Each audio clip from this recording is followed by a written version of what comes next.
Hot seat इस वक्त हम इस दिल्ली के अंदर है, मुस्तफाबाद में।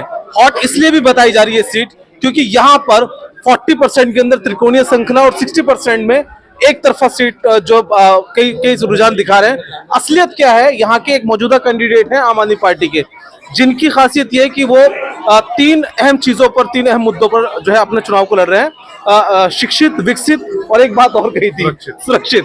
इन तीन अहम मुद्दों पर चुनाव लड़ रहे हैं। अहम बातचीत जो है उनसे करेंगे। बहुत बहुत स्वागत है आपका हमारे चैनल में। बहुत बहुत शुक्रिया। आदिल साहब, पहले तो आज की सभा के विषय में बताएं, जो कि डॉक्टर इमरान सलमानी की अध्यक्षता में यहाँ पर सलमानी समाज ने आपको समर्थन दिया, उसके विषय में बताएं, फिर आगे सवाल करेंगे। देखिए, आज सलमानी कॉन्फ्रेंस के माध्यम से डॉक्टर इमरान साहब के और आस मोहम्मद साहब के प्रयासों से और उनकी दुआओं से एक शानदार कॉन्फ्रेंस यहाँ पर आयोजित किया गया था और उस कॉन्फ्रेंस में तमाम सलमानी समाज के लोगों ने आम आदमी पार्टी पर और अरविंद केजरीवाल जी के ऊपर अपना भरोसा जताते हुए मुझे अपना समर्थन, अपनी दुआएं दी हैं। और मैं आपके मंच के माध्यम से पूरे सलमानी समाज को ये कहना चाहता हूं कि ये दोस्ताना कायम रहेगा। हम इंशाल्लाह हमेशा उनके साथ खड़े रहेंगे। जो भी उनकी दिक्कतें होंगी, जो भी उनका आगे काम होगा, सरकार के साथ मिलकर उसको पूरा करने का हमने यहाँ वादा किया है। संबोधन के समय एक बहुत बड़ी बात कही कि आपने हरियाणा का और तमाम राज्यों का, कई राज्यों का आपने जो है एक उदाहरण दिया कि बीजेपी जहां एक बार आ जाती है वो दोबारा नहीं आने देती। हरियाणा के अंदर भी, लेकिन और आपने साथ में एक उदाहरण दिया कि बहुत सारे चैनल इस वक्त अरविंद केजरीवाल को, नो डाउट अरविंद केजरीवाल को इस बार जो है हैट्रिक का चांस दिखा रहे हैं चैनल, हमारा चैनल भी दिखा रहा है। लेकिन क्या ऐसे में नहीं लगता आपको कि हरियाणा के अंदर सारे प्रेडिक्शन फेल हो गए थे? कहीं अगर ये खेला दिल्ली में हो गया तो एक बड़ा मसला हो जाएगा। देखिए, खेला दिल्ली में नहीं होने जा रहा है। कांग्रेस पार्टी के ऊपर अब देश के किसी भी लोगों का भरोसा नहीं रहा। कांग्रेस पार्टी देश के अंदर एक डूबता हुआ जहाज है। हरियाणा के अंदर अगर ये लोग मिलकर चुनाव लड़े होते तो निश्चित तौर पर हरियाणा के अंदर इंडिया अलायंस की सरकार बनती। पर हरियाणा में सिर्फ हरियाणा नहीं हारा, कांग्रेस पार्टी का अहंकार भी हारा और उसकी वजह से पूरा हरियाणा हार गया।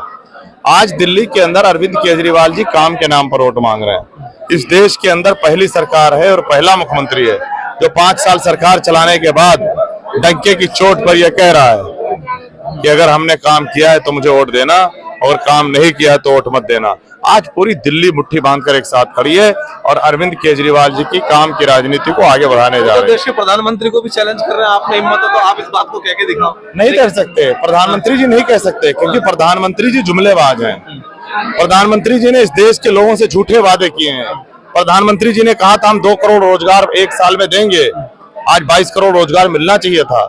प्रधानमंत्री जी झूठ बोलते हैं। प्रधानमंत्री जी ने कहा था बहुत हुई महंगाई की बार, अब की बार मोदी सरकार, और सच्चाई यह है कि पेट्रोल और डीजल 100 से पार है। तो प्रधानमंत्री जी के ऊपर लोग भरोसा नहीं कर पा रहे हैं। अपनी विधानसभा में आपने देखा कि जो है 3 प्रत्याशी जो है वो मुस्लिम समुदाय से है और मुस्लिम बाहुल्य क्षेत्र कहा जाता है दिल्ली का, इसको काफी बड़ा। तो ऐसे में जो है अब्दुल ओवैसी जो है वो लगातार, उनके पास 2 ही सीट है इस वक्त, उनके पास कुछ और काम नहीं है। 2 सीटों पर पूरा उन्होंने ताकत झोंक रखी है। तो ये ताकत कितनी भारी पड़ने वाली है आदिल के लिए, ये एक सीधा सवाल है आपके लिए। देखिए, मुझे लगता है कि अगर आप मुस्तफाबाद विधानसभा के अंदर गलियों में, सड़कों में घूमेंगे तो आपको इस बात का एहसास हो जाएगा कि वो जो भाई साहब यहाँ आए हैं उनका रिचार्ज हो चुका है और जितना रिचार्ज हुआ है उतने देर तक वह काम करते हैं। अच्छा। जहाँ जहाँ वो जाते हैं वहाँ सिर्फ और सिर्फ भारतीय जनता पार्टी को फायदा पहुँचाते हैं। मुस्तफाबाद और ओखला 2 सीटों के लिए उनका रिचार्ज हुआ है और दोनों सीटों पर खूब मेहनत कर रहे हैं। और जिस पार्टी से मैं वही आगे बता रहा हूँ कि लेकिन मुस्तफाबाद के लोग समझदार, पढ़े लिखे और ईमानदार लोग हैं। वो जानते हैं कि वो सिर्फ और सिर्फ भारतीय जनता पार्टी को चुनाव जिताने आए हैं। वो जानते हैं कि वो इस इलाके का माहौल गर्म करने के लिए आए हैं। वो जानते हैं कि इस इलाके का माहौल खराब करने के लिए पैदल घूम रहे हैं। तो मुस्तफाबाद के लोग पढ़े लिखे, ईमानदार और समझदार हैं। 5 तारीख को झाड़ू का बटन दबाकर भारतीय जनता पार्टी और इन सारी भारतीय जनता पार्टी के दोस्तों की जमानत जब्त करने जा रहे हैं। सर, आपके माध्यम से एक कैंडिडेट को और जवाब दिलवाना चाहेंगे, क्योंकि बड़ी बात वहां से निकलकर ये आ रही है, क्योंकि आपका जो सबसे अहम टक्कर है वो मोहन बिष्ट से है। ये चर्चा में है कि सबसे बड़ी और अहम टक्कर और सीधी टक्कर है मोहन बिष्ट से। एक तरफ आपका सर, आप नए चेहरे हैं, युवा हैं, एक तरफ तजर्बे से टक्कर है सर आपकी, क्योंकि 4 बार के विधायक हैं, 3 बार के विधायक हैं, एक लंबा एक्सपीरियंस रहा है। तो कैसे मैनेज करेंगे, क्या तमाम चीजें रहेंगी, वो जरा क्लियर करें। देखिए, वो 5 बार के विधायक, 5 बार के विधायक और बगल की सीट से विधायक हैं। और आपको पता है उनका टिकट कट चुका था, यहाँ सेट किया गया उनको। और किसी का टिकट कब कटता है? जब वो कोई काम नहीं करता है। आप करावल नगर के अंदर अपना माइक और कैमरा लेकर चले जाइए, पूरी करावल नगर विधानसभा को बर्बाद कर दिया है।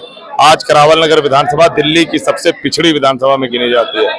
5 बार के विधायक रहने के बाद जो आदमी अपने विधानसभा के अंदर सड़क और नाली न बनवा पाया हो, वो मुस्तफाबाद विधानसभा को बर्बाद करेगा और क्या करेगा? तो मुस्तफाबाद विधानसभा के लोग जानते हैं। सिर्फ इतना कहना चाहूंगा कि आज सर्व समाज मुट्ठी बांधकर सभी धर्म सभी मजहब के लोग अरविंद केजरीवाल जी और आम आदमी पार्टी के साथ खड़े हैं। मैं मुस्तफाबाद विधानसभा के लोगों से अपील कर रहा हूं कि आप काम की राजनीति को चुनिए।